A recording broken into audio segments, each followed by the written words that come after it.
Hello, everybody, and welcome to the Cold Hard Truth Podcast, Episode 2. I'm Shrikar Rajendran. I'm Jack Smith. And I'm Anish Gupta. And we're going to cover Myles Garrett, the suspensions, of course, everything that happened in Browns Steelers. Colin Kaepernick had a workout on Saturday. We're going to talk about that a little bit. The Bears and the Rams. The Bears, of course, benched Trubisky for Chase Daniel. Was it for an injury? Was it because Trubisky, they just had enough? Lamar Jackson, Russell Wilson. It's a two-man race at this point. Who's going to take MVP? Are the New England Patriots still the NFL's best team? They had a test against the Eagles. They pulled out with a win, but are they still legit? Can they do this against any team? Monday Night Football, Chiefs versus Chargers tonight. Big game. And we're going to go over our predictions for Week 12, locks, upsets. In the college football world, Tua Tagovailoa out for the season. What this means for this draft class, what this means for the NFL teams. Can Ohio State still make the playoffs? Or I'm sorry, Oklahoma, can they still make the playoffs? Yeah, I would think Ohio State's going to make it by now. It looks like the best team in the nation. Yeah, a little bit of a brain fart. But let's start with Myles Garrett. Absolute boneheaded mistake towards the end of that game. 8 seconds left, I think it was. Yes. And just hits Mason Rudolph over the head with his own helmet. And I know, Anish, you're going to say, as a Browns fan, that Rudolph instigated it. But, I mean, when you have a man that big on top of you, I think you're going to push and try and claw your way out of that one. And Garrett takes his helmet off and slams Rudolph on the head with it. Rudolph started the whole thing by trying to pull Garrett's helmet off first. And what I can't condone what Garrett did, like no one can. That's just boneheaded mistake, like you pointed out earlier. But to start pulling off someone's helmet first and not expect someone else to retaliate, that's just plain stupidity. And the fact that Mason Rudolph just got a fine, not even a suspension or like a harsh punishment from the league, is just absurd. It just shows the league's insane favoritism to quarterbacks. And the fact, I don't even think Marquise Pouncey should have gotten 3 games. I don't even think that was legit. I think it should have been 1 or 2. And Garrett, oh man. I mean, they have a rule for it. In Article 17 of one of the sections, I can't remember, but they clearly state if someone uses a helmet as a weapon, it should just be automatic disqualification and a 15-yard penalty and a first down. But I can't condone what he did, so I'm okay with the suspension, but I don't think it should have been out for the postseason as well. And also, Larry Ogunjobi got a suspension for leveling Mason Rudolph. It was blindside. Not gonna lie, that was kind of stupid. I mean, you all saw last year Jalen Ramsey and AJ Green get into it, and both of them just got a game for that. So you're telling me just one leveling hit on a quarterback who this is quarterback who had just gotten hit in the head with a helmet and was turned backward and has already had concussion problems this year. Yes, I think he totally warrants a suspension. I don't think it warrants. I think it warrants a fine for sure, and I think it warrants a disqualification, which they gave. The thing is, the disqualifications didn't have the same kind of impact because the game was already over. But in another game, if let's say this happened in the second quarter, this would have had a huge impact. Let's say they get disqualified when the game was still close. So I think a disqualification was pretty level for what Ogunjobi did. And what's crazy is there was 8 seconds left in the game, and it's so stupid because you're 8 seconds away from getting a win, getting some rest. The best win of the season, by far, no question. Held them to 7 points, a team who had won 4 straight and was looking into maybe even steal the division from the Ravens. But, I mean, this was the Browns' by far best win of the season.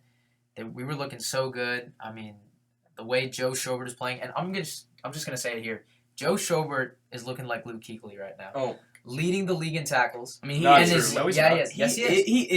He's looking like Kuechly. Jordan Hicks.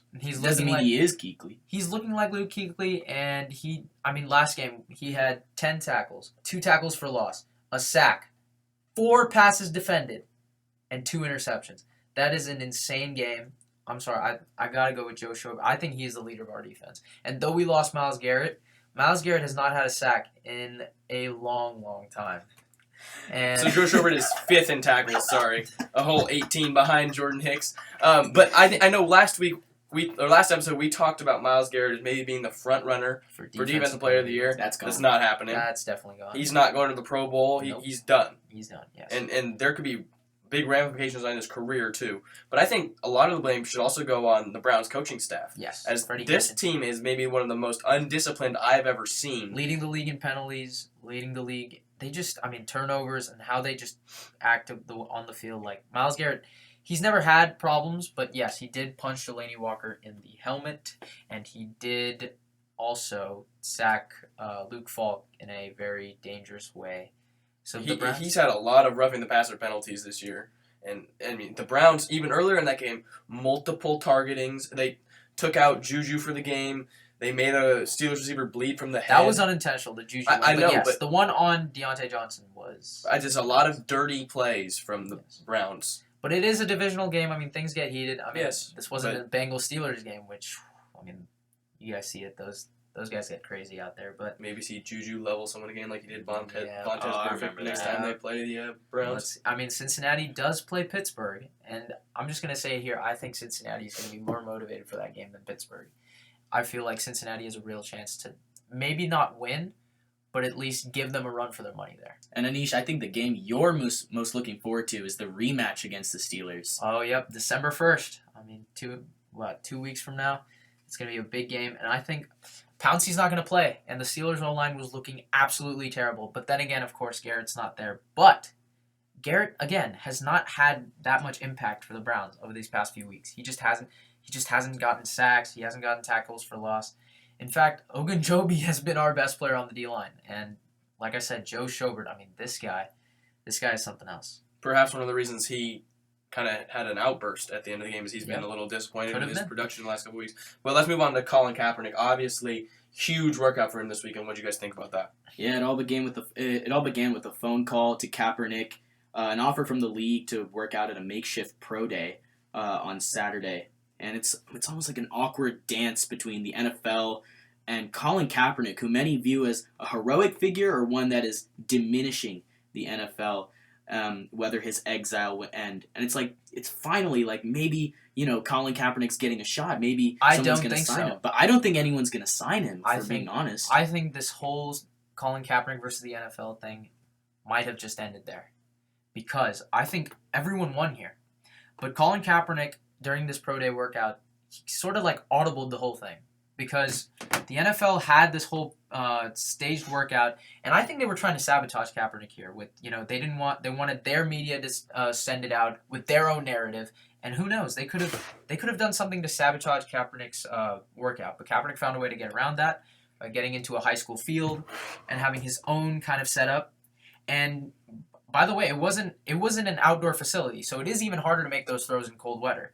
But he did have a great workout, and even then, I don't think he's going to get signed by the way he was talking. And overall, I think the NFL won, Kaepernick won, and the media won, because Kaepernick gave the NFL sort of its out that it needed.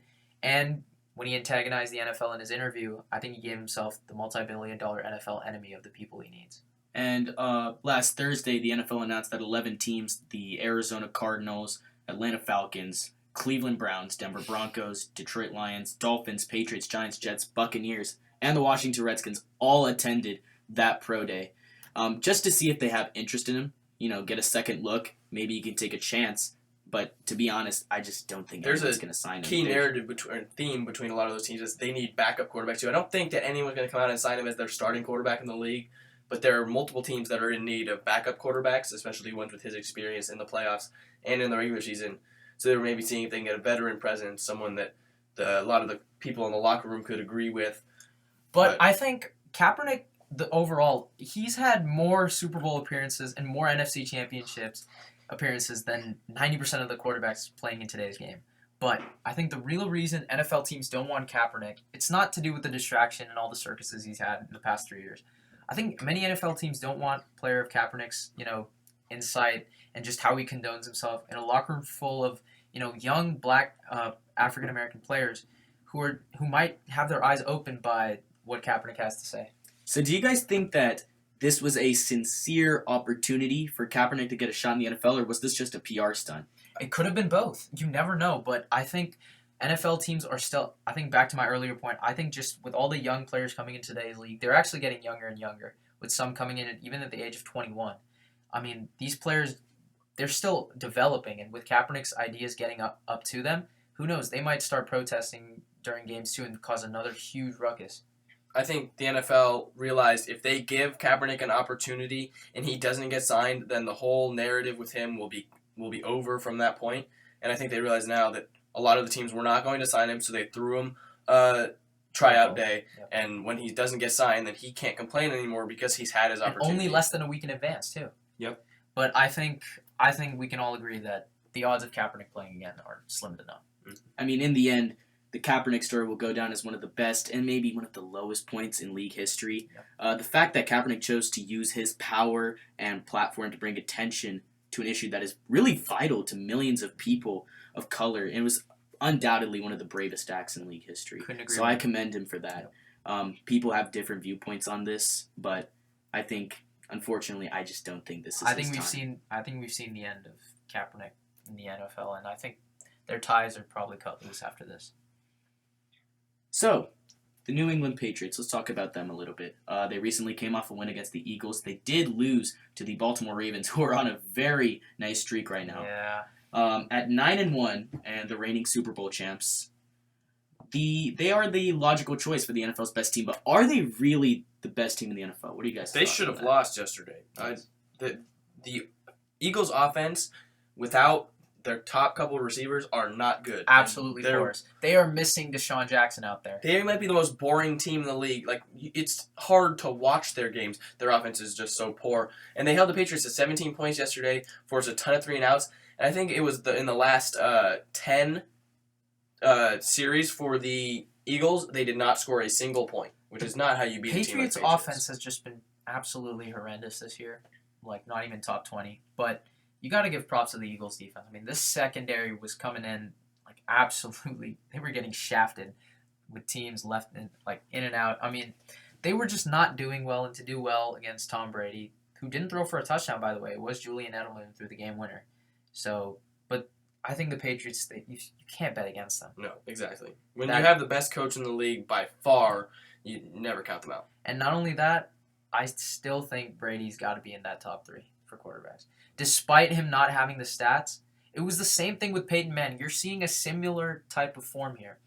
Because Peyton Manning in 2015, right, he just never recovered from that neck injury. And though the Broncos had a really good defense, much like the Patriots do right now, Peyton Manning was still being a game manager and finding ways to win. And that's exactly what Tom Brady is doing, and you got to commend him for that. He may not have the best arm right now, but the Patriots are still 9-1, and like I said, I just can't bet against Bill Belichick. I think for me, I'm copping out. I don't really know.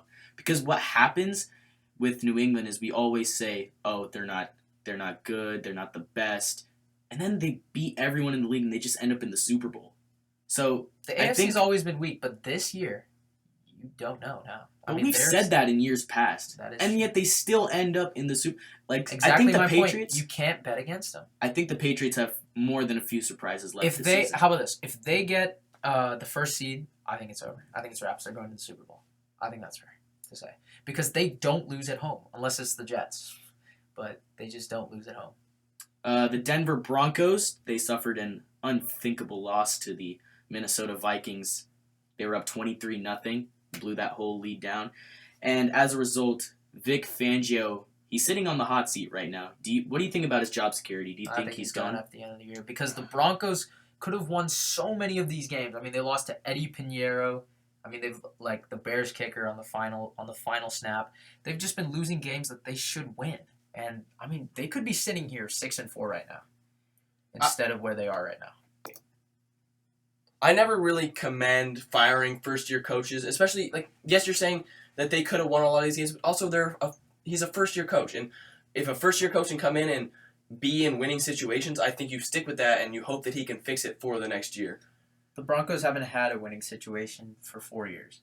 And I think Fangio's putting them in those winning situations, so I don't think that he could be But they fired. haven't been able to execute. It's the same thing with Freddie Kitchens. They have all the talent in the world. The Broncos have a top 3 defense. They have a lot of playmakers. Cortland Sutton is a really good receiver. I think they have a lot of playmakers. They have 2 great running backs, Royce Freeman, Phillip Lindsay. And their quarterback Brandon Allen's been looking decent. I mean, he did just beat the Browns a few weeks back, and he looked really good against the Vikings, who do have a stingy defense as well.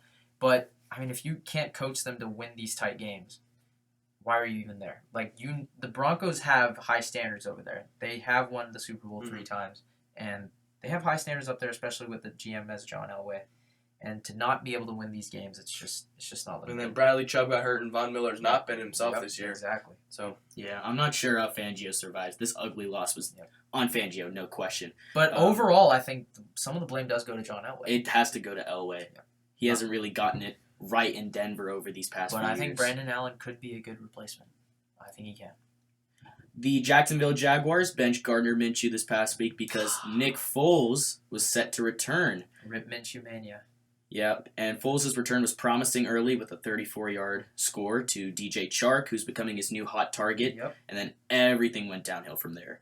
Colts scored 31 unanswered before Foles connected with Chark again, and the Jaguars fell to 4-6. They lost 33-13. And what do you guys think about Nick Foles' first game back? How would you grade it? I would give him a C because he just didn't look good, and I feel like Gardner Minshew could have actually put up a better fight because Minshew did play some good teams, and just overall, Jacksonville is 4-6. They still have a chance in that division. Like, all 4 teams have a chance in the AFC South. It's just how it always is. And with the Colts, who've been looking up and down since Jacoby Brissett is still recovering from that injury, you never know with these Jaguars, and who knows, you might have to put Minshew Mania back in. I think they're going to keep starting Foles because of how much they're paying him. I said it earlier this offseason. They overpaid for Foles, who was a glorified backup quarterback in his career, just winning 1 Super Bowl. But if they weren't so invested in Foles, I think Minshew would still be starting right now. But then again, in the NFL, winning matters so much, especially for quarterbacks. And if Nick Foles has that experience and he's known how to find a way to win, because in that game, if you recall, Super Bowl 52, it was going back and forth, back and forth. Foles had to find a way to put him up, and he did. And he found a way to secure the game as well after Brady had fumbled. So Nick Foles knows how to win, but the Jaguars overall don't, and I think that's why it's costing them. Yeah, yesterday there were some good and bad moments, which is to be expected because Foles missed so much time. The most important thing about Foles' return was his reestablishing chemistry with DJ Chark. Yep. Chark Good had, for fantasy purposes. Yep, Chark had 104 yards and 2 touchdown catches, so I think that chemistry, if it stays solid for the rest of the year, Jacksonville has something brewing. Yep. And Chark could be continuing his wide receiver 2 production for all those fantasy players out there. But moving on to different quarterbacks, Lamar Jackson continues to shine, beating the Texans 41-7.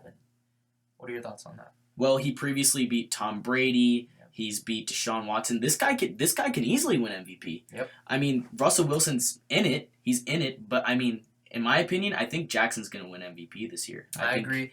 Russell Wilson did help his case with the win over San Francisco, but he did not shine in it. He had that one run that set up that game-winning field goal by Jason Myers, but he just hasn't shown me enough to prove that he can win the MVP because it's just like last year. Drew Brees was that consistent winner, beat good teams, had good enough stats, but I mean Patrick Mahomes had insane stats with that 50 touchdown season, and same with Lamar Jackson. He's just running all over defenses, and Vic's record is going to get shattered.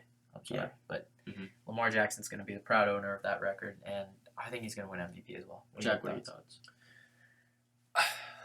It pains me to say it, but I think Lamar's on pace to win it. I think Wilson deserves it more than him, but they tend to take the flashier picks Always for like MVP. the flashy. Yep. I mean, the quarterbacks, look at Cam Newton, the quarterbacks that can run. Yep. They love the quarterbacks that can run. I think Wilson is a better leader than Lamar. I think he's dealing with a worse team, worse offensive line than Lamar. And I think John Harbaugh is a better coach than Pete Carroll. I think he is. It's debatable. It's debatable. But obviously, I love Pete Carroll, the former USC coach. Both have a Super Bowl win, but I think John Harbaugh is a better coach. Just how he condones himself. I think this year the Ravens have been better coached. Oh, no question. But also the Ravens had higher expectations going in than the Seahawks. I think Wilson raised the Seahawks' performance. I would disagree there because people thought the Ravens would be the 3rd best team in this division. Most people have them going 8-8, and now they sit here with 8 wins already. They've just outperformed expectations like they consistently do. I just think the Ravens built such a good scheme around Lamar Jackson to make it easier for him to succeed. But I think Russell Wilson's been able to make plays happen, and he's elevated the player around him. So I think it'll become close to the season. I think Wilson deserves it, but I think in the end, Jackson will probably win it. Yep. Let's move on to college football. I mean, Tua Tagovailoa, huge injury this week. Out for the year. I mean, people are comparing. It's a dislocated hip and possibly also fractured. People are comparing it to Bo Jackson's career-ending injury What effect do you guys think this has on his career and the draft in general? I don't think it's career-ending, but yes, his draft stock has just fallen. I don't think it's fallen that far, though, because I still think he's maybe a top 15 pick. It's just, 15. I think top 15. A team that could really use him is the Los Angeles Chargers. You sit him behind Phillip Rivers. Yep. You give him a year to develop under Phillip's coaching leadership. And there you go. He's probably going to be a star again. And with their system, Anthony I Lynn think he is a can good work. coach. I agree with that as Yeah. well. But yeah, I think Joe Burrow is going to be the first quarterback taken in this draft. I think he's going to be the first pick in the draft, assuming the Bengals get that first pick. Assuming. Mm-hmm. And then I think who follows him is probably going to be Chase Young to the Redskins. But let's see. I mean, it's all up to draft order. Exactly. And can Oklahoma still make the playoff after that huge comeback win to Baylor? They have a chance, but like Jalen Hurts, I don't know if he's really doing it for me because he was struggling early. He was. I agree. He was struggling. But he did lead them to that comeback, and I just think Oklahoma does have a chance.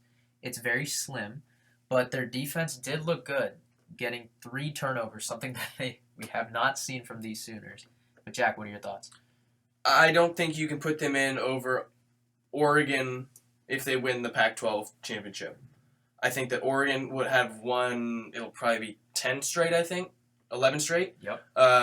After losing close on the last play to Auburn, 1 play away from an undefeated season, I don't think you can put them in over Oregon.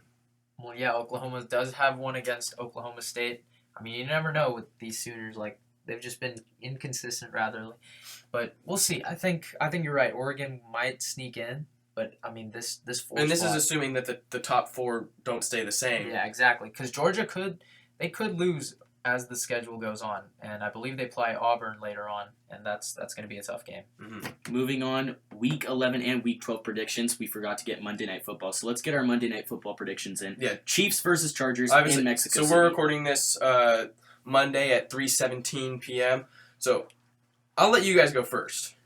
I'm going to take the Chiefs. I'm going to pull for an upset here. I'm going to take the Chargers. I'm taking the Chargers, too. Wow. I mean, my 2 Super Bowl teams been on a run. Falcons and Chargers, I know it's been a terrible prediction so far this year. But the Falcons won 2 in a row in convincing fashion. I think the Chargers are going to get it done tonight. Bold prediction, I think the Raiders might take the AFC West. Not when they lose next week to the Jets. Ooh, okay. I mean, they are a 6-4 team. I mean, if the Chiefs lose today, Raiders do have that 3rd spot in the AFC playoff picture. So we'll see how that goes. All right, starting off with our Week 12 predictions. But quick note, look out for X Factor Hunter Henry this game. Oh, he's been getting better. He's been doing well. So Thursday Night Football, Colts versus Texans. That should be a pretty good game in Houston. What do you guys have? I'm going to take the Colts because the Colts don't lose against their divisional rivals, ever. They don't lose to the Titans. They don't lose to Jacksonville. And I don't think they're going to lose to Houston here. I'll take a Deshaun Watson bounce-back game. Oh, yeah, terrible game. He one of the worst games of his career last game, but I think he bounces back, and they beat the Colts. I think the Texans are going to win. Marlon Mack is out for the Colts. Yes, fractured hand. I don't know how long he's going to be out. But, again, Darius Leonard has just feasted on Deshaun Watson every time they play, and I don't think that slows down this game. Should be a great game, though. Moving on, Buccaneers, Falcons in Atlanta. I'm going to take the Falcons. They've been looking great. I mean, like, these past 2 wins against 2 divisional opponents. Now they get Tampa Bay here. I mean, Ever since they switched their defensive play call, they've been looking up. So I'll take the Falcons, too. I mean, they just routed Carolina. Like, that was an ugly loss. After routing the Saints, too. Yeah, exactly. And that's no slouch. There's definitely a lot of hype around this Atlanta team and the past 2 wins they strung off. But I'm going to take Tampa Bay here. I feel like Winston... He's still not going to play like really well, but I think he's going to do enough for the Bucs to pull out a W. Keep in mind, he does have a minor hip injury, so let's see if that plays out. But then again, Jameis Winston, 18 interceptions in the year already. That is leading the league by a long margin. So thank God Baker Mayfield is not leading it anymore. And now the Broncos and the Bills in Buffalo. I think the Bills, they just feast on bad teams, so I think they're going to win another one here. Denver, like we said earlier, they just don't play well late in the 4th quarter, and they just can't finish games. Coming off a devastating loss, having to go down to Buffalo in November, I'll take the Bills in this one over the Broncos. I think I'm going to take an upset. I'm going to say the Broncos pull off the upset in Buffalo against the Bills. Okay, big pick. All right. Brandon Allen, who knows? Yeah. Which Allen comes on top? And now the Giants and the Bears in Chicago. Of course, Trubisky, I don't think he's going to play. I think Chase Daniel's in for the Bears. What do you guys have? They claimed he was out with a hip injury, but watching the game, he was walking around with his hat on, and you see him after the game jogging out. I mean, he didn't look like he had a hip injury. His face, he was absolutely pissed. Just Yeah. very sad, and I didn't look like someone who was injured. It looked like someone who had just gotten benched. Yep. So I'll take the Giants in this one. I'm going to take the Bears simply because I actually trust Chase Daniel more than I do Mitch Trubisky, and I had high hopes for him after last year with that playoff game because he did well against the Eagles. He should have led them to the game-winning drive if obviously Cody Parkey didn't have the worst kick in playoff history, but we'll see. I think the Bears are going to pull this one out, though, because the Giants have just looked absolutely atrocious. I mean, they lost to the Jets. I think I'm going to take the Giants here. Okay. So This is probably the hardest game to pick in the week because it's just two teams that you can't trust. Yeah, Mhm. Because it's who do you trust just a little bit more. Yeah. I mean, I think we can skim through a couple of these. I'll take Pittsburgh over the Bengals. I'm not sure. I'm going to take Cincinnati to cover the spread. Not to win, but to cover the spread. I'm going to have to agree with you there. I think they will cover. Because Pittsburgh has just been so distracted with this whole thing and trying to get everything behind them. Because Pittsburgh, face it, they've been facing distractions the whole year, and they finally thought they were out of those things, winning 4 straight, and now they just suffer like a huge kind of media kind of topic with this whole Garrett suspension. And who knows? I mean, Mason Rudolph looked absolutely atrocious. So we'll see. And then we got the Dolphins and the Browns. I'm taking the Browns at I'll home. take the Browns. I'm not sure here. Like You're I think a Browns fan. And it's in Cleveland. it's in Cleveland, but I think Dolphins might cover the spread as well in this game. But we'll see. The Browns also, again, distracted, turnover-prone team. I mean, I love my Browns, but they just haven't looked good overall, especially at home, actually. They've been better on the road. And then the Panthers on the road in New Orleans. Saints. I'm going to go with the Saints as well. I mean, Kyle Allen, come on, man. You're letting me down. I think this might be a potential upset. Carolina could take this. For now, I'm going to take Carolina. That could change throughout the week, but for now, I'm going to take Carolina in an upset. All right, now for one of the easiest picks. Disagree. Raiders against Raiders the and the Jets. Jets. I'm going to take the Oakland Raiders, and like I said, they will win the AFC West. I am taking the Raiders as well. Sam Darnold has looked great over the past 2 weeks. I'm not biased in this one, I swear. But look He at has Jamal other- Adams' stats over the last 2 weeks. Have they resulted in wins? Yes, 2 straight wins. That is awesome. Good for one. a 3-17. He is 2 sacks away for setting the sack record for a defensive back. He has 5 sacks in the last 2 weeks, 2 forced fumbles. If it weren't for Max Crosby this week, I believe 2 defensive player of the weeks in the AFC. He's unstoppable right now. I will take the Jets over the Raiders by 1 score. I will concede this. Yes, Jamal Adams has been doing like great, and I think you should be in the conversation for Defensive Player of the Year. But the Jets just haven't been winning games. I think if they pick up a little late run here, he could be in the conversation. What are your thoughts, Ricard? Yeah, I definitely think he could. In my opinion, he's the best safety in the league. I really like him a lot. Oh, well, I Minka disagree. Yes, Fitzpatrick. Morgan Burnett. Oh God, out for the year with a torn Achilles. By the way, that hurts the Browns. I think, who else? Who else would be one There's of those? Harrison there's Smith. no question. Coming into the Harrison Smith over Jamal Adams. No, though. I might before the sorry, I'm just Earl Thomas as well. I'm just going over overall safeties, not their respective positions. But yes, for Before- a strong safety, I feel like Jamal Adams has the keys to be the best strong safety. Before the Rams and Bears game yesterday, Jamal Adams had as many sacks as Aaron Donald did on the year. Wow. Has 2 defensive touchdowns. It's either 2 or 3 forced fumbles on the year. He's close to leading the Jets in tackles. For a He's putting- safety. for a safety. He is putting the Jets defense on his back, but like I said, I'm just not sure he's the best safety in the league. But He's for putting up stats that for a strong linebacker would. strong safeties, I'm still iffy on it, but I think he does have the potential to finish the year as the best. Also, the Jets have the best run defense in the league statistically. I think they shut down Josh Jacobs this week. They've held Saquon Barkley to 1 yard Yep. when they played the Giants. But I think 13 carries for 1 yard, that's on you. If you're considered a top 3 running back, I mean, many people came in saying he was the best running back after 1 year. That's just a stupid prediction. I had Zeke and McCaffrey over him, and I think it's shown that I was right. But Saquon just hasn't looked good, and I think they should probably leave him alone for the rest of the year and not even play him. I mean, this is a wasted year for the Giants again. And moving on, the Seahawks and the Eagles in Philly. I'm going to go ahead and take the Seahawks here. I'll take the Seahawks. They're definitely on a roll. I'm going to take them. I'm going to take Seattle as well, but I would not be surprised if Philadelphia pulled off the upset at home. Philadelphia is actually favored in this one by 2.5 points. So if any of you are looking to betting out, here's some easy money for you right there. Wow. But I think Philadelphia could, again, it could be a 1-point game where it just comes down to kicking. It does get windy up there in Philadelphia. Another easy prediction. Yeah, I'll take Lions, the Lions Redskins. over the Redskins. Take the Lions as well. I will take the Lions.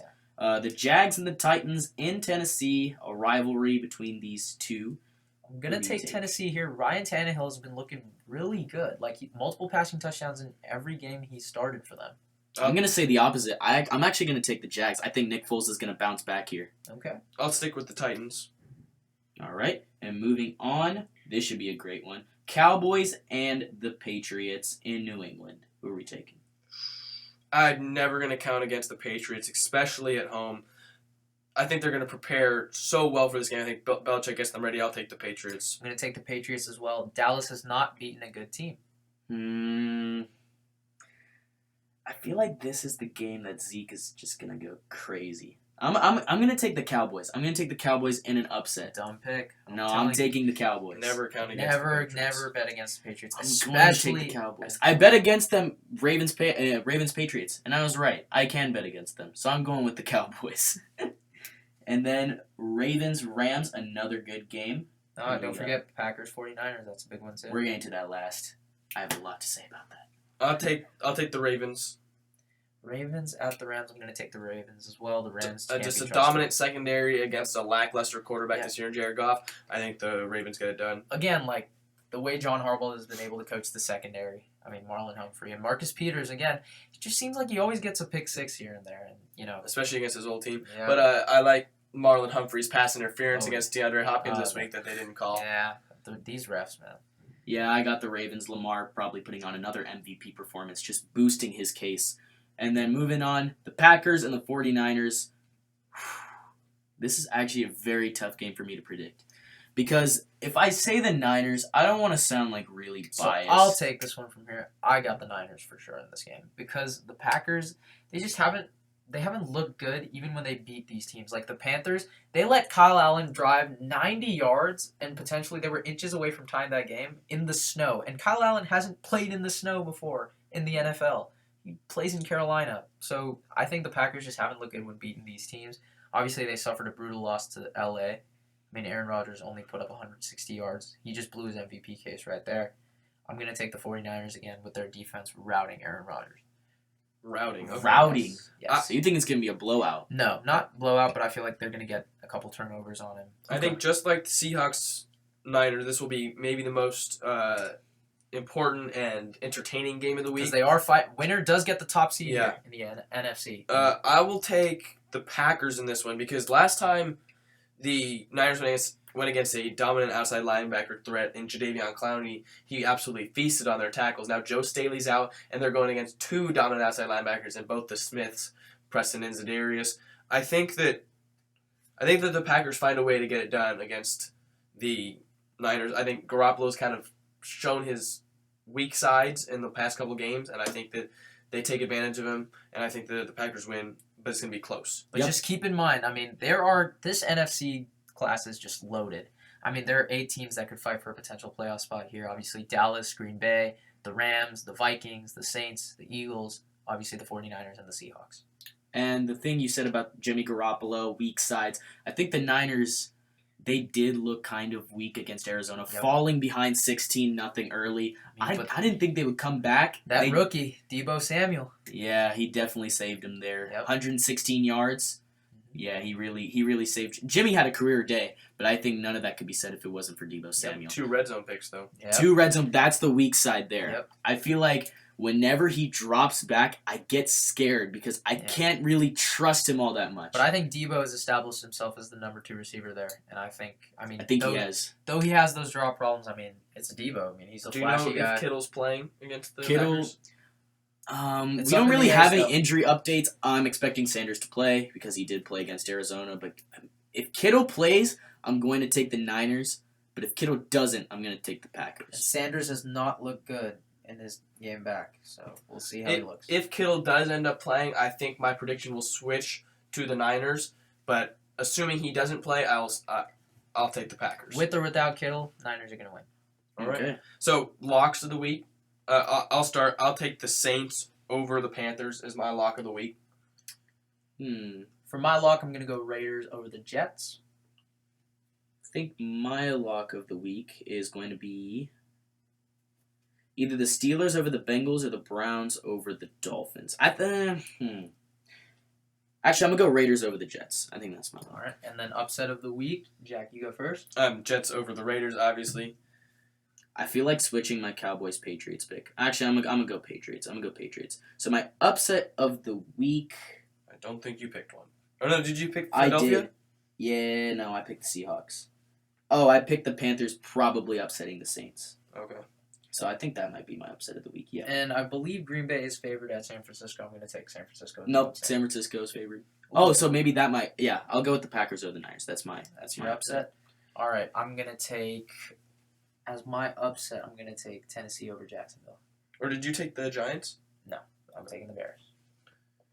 Well, Right. It's been an eventful week in sports. We'll see how this all plays out, and we'll get back to you in episode 3 with predictions for next week and a lot of other stuff that's happening throughout the NFL, the NBA, and college football.